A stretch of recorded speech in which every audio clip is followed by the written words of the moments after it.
Right-wing thought is often conceived as not being not a cohesive body of ideas in itself, but rather as a hostility towards progressivism or even as an attitude towards life.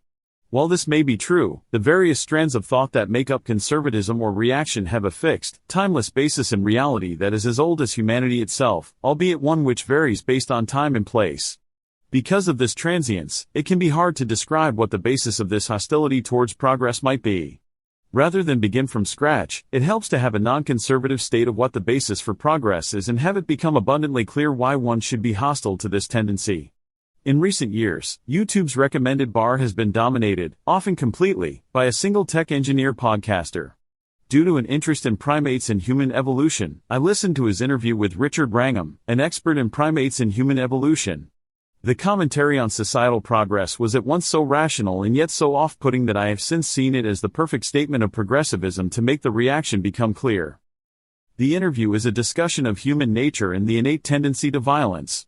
The first point of relevance to our discussion is the observation of a key distinction between humanity and other primates, in particular our closest relatives, the great apes. The question is what happened between 300,000 and 400,000 years ago to produce Homo sapiens, and I think we have a pretty good answer now, and the answer comes from violence, and the story begins by focusing on this question: why is it that in the human species, we are unique among all primates in not having an alpha male in any group, in the sense that what we don't have is an alpha male who personally beats up every other male?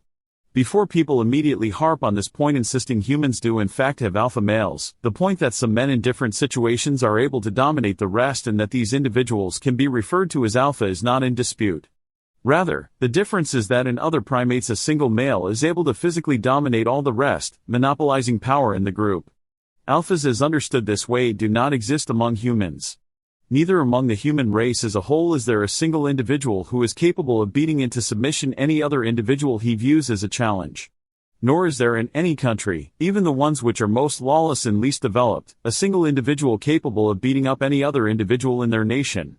Many on the dissident right are certainly a match for a State Department bureaucrat in terms of pure physical strength. Power, for humans, is different in this sense.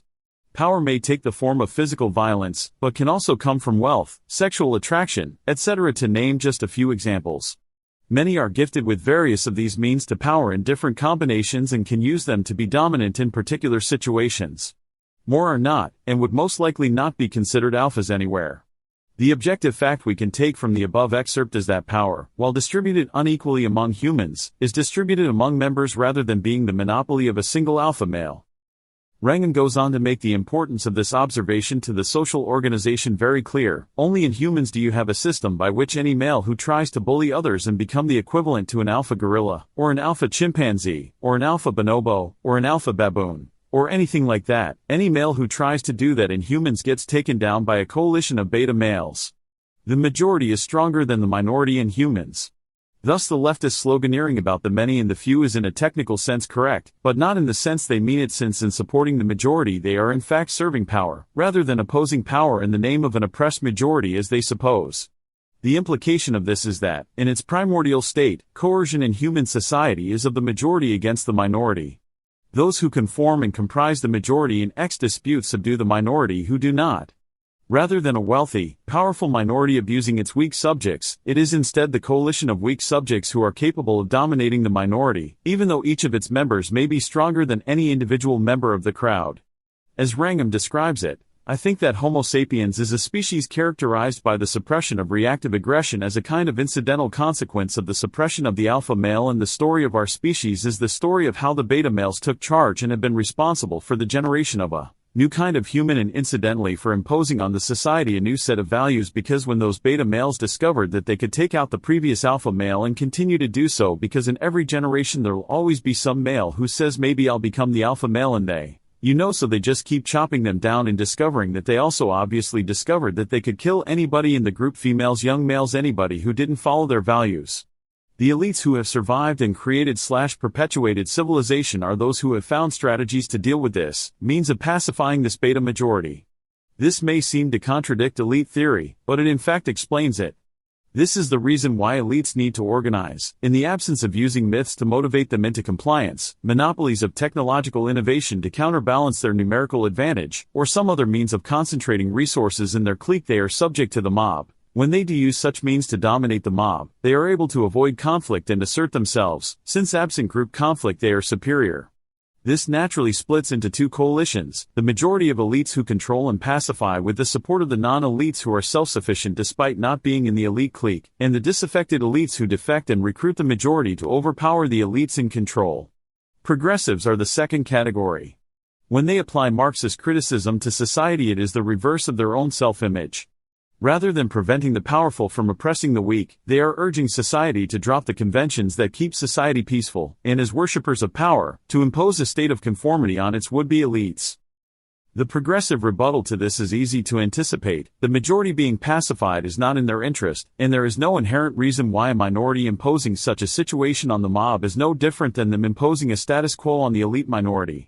One more simple reason why it may in fact be historical examples to the contrary, including but not limited to the Reign of Terror, Cultural Revolution, etc. There is, however, a more profound reason. Wrangham will go on to make this reason explicit. He elaborates on the psychology of violence in humans, with violence coming from beta males, but also being an element of human psychology with deep roots, particularly in male psychology, especially originating in competition for resources and the opportunity to mate. It is his solution to the problem of violence that is relevant for this discussion. In response to the tendency towards violence in humans being akin to a computer bug, if by bug you mean something that from the point of the species, it would be great if you could just wipe this out, right? Because the species would somehow do better as a result. Yes, as a result then yes, but then males are a bug. The fact that there are some nice things to males doesn't mean that they're not bugs. Maybe they're quite nice bugs. But it'll be much better for the species as a whole not to have males who impose this violence on the species as a whole. The solution to these inherent problems in human existence is the elimination of any subset responsible for such a problem. Since the evolutionary roots of violence are stronger in men, as can be demonstrated by the overwhelming majority of violent acts being perpetrated by men, the social critic is left with no choice but to accept that one of the two biological sexes must be eliminated. This would necessitate some means sperm cloning and artificial insemination, but this is not particularly far-fetched. Realistically, we will soon be faced with Wrangham's question. Once there are no men, there will be no need for pregnancy either, if this can be transferred to some form of artificial womb. There will be no need for menstruation. Breasts will become burdensome. We have arrived at a future in which there are neither men nor women but is entirely androgynous. This, of course, does not apply only to biological sex. Violent crime is not distributed evenly through racial and national groupings. Not to mention that the very existence of these groups has been a source of conflict. To end the crime of racism according to this way of thinking, all differences between humans will have to be rendered the same. Instead of black, white, or brown, maybe we could all be green. If the issues of violence and conflict are treated from a pure rationalist and consequentialist point of view, it is inescapable that these differences must be equalized. There is no case that any individual's sense of identity is equivalent, in a utilitarian sense, to all violence in society. Hence the appeal of consequentialist forms of logic to adherents of progress. Progress is the desire to reduce all distinctions to a common denominator. It does not matter what anyone's gender identity is when everyone is androgynous. Nobody has any sense of pride in heritage when all characteristics are the same. The elite minority is by definition distinguished from the non-elite mass, and so has an interest in preserving these categories of traits. The need of elites to regulate and pacify the mob is that human individuality is dependent on it. Nor is this an abstract question for the future. In The Road to Wigan Pier, George Orwell begins by describing the dire conditions of coal miners in the north of England, then proceeds to explain why these miners are not attracted to socialism despite being poor and being its main beneficiaries, ideally. He notes that bourgeois Englishmen spoke in defense of the working class in the abstract while showing disdain for them in their mannerisms and ways of life. This same dynamic is clear between modern progressives and the groups they defend, though that is beside the point. Linked to this disdain for the working class is their praise of automation. For bourgeois socialists, the progressive of the 1930s, work is not an aspect of human existence that merits being treated with respect, but instead, an evil that must be replaced. The coal miner takes pride in his work, the bourgeois sees only something immoral that must be eliminated, or made to conform with their abstract vision of a perfect society. Using the same consequentialist logic described above, this is another unavoidable conclusion. If pleasure is the absence of pain, and this work is painful, then for people to be happy it must not exist. This type of work has in fact largely been eliminated in the developed world. These jobs have almost completely been almost entirely exported or automated, and this has been in tandem with the rise of the bullshit job. As another aside, this might also explain the seamless transition from the syndicalist movement into the fascist movement at about the same time period.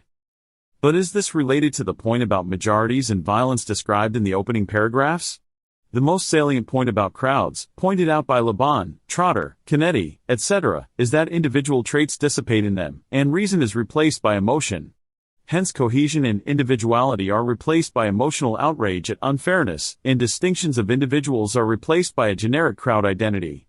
This is the same dynamic as the majority betas attacking the minority situation described by Wrangham above. Progress is simply a systematized way of implementing this, usually through conformity, but with the implicit threat of violence or deprivation remaining omnipresent. Do you take pride in working in a mine shaft? It's oppressive. Waste your day in an office instead. Are you proud of being Italian? Well, it's not worth chauvinism or war. Leave your identity behind. Do you enjoy relations with the opposite sex? Well, your libido isn't worth the risk of sexual violence. Use an artificial womb instead. The locust is not different from the grasshopper except for its swarm tendencies. They are the same species. Species that have entirely dispensed with such characteristics include bees, ants, etc., and are called eusocial. The inevitable goal of repeated iterations of progress is eusociality. A relevant current example is Beyond Meat. Its justification is the harm caused to animals and the carbon footprint of producing real meat. Its ingredients, though, are not similar to meat but consist mainly of plant proteins and oils, with added flavoring. It is a bland peasant diet with added flavors to confuse people. The troubling part is the notion that biological material must be replaced because of its effects on the environment. Real beef is bad because it emits carbon.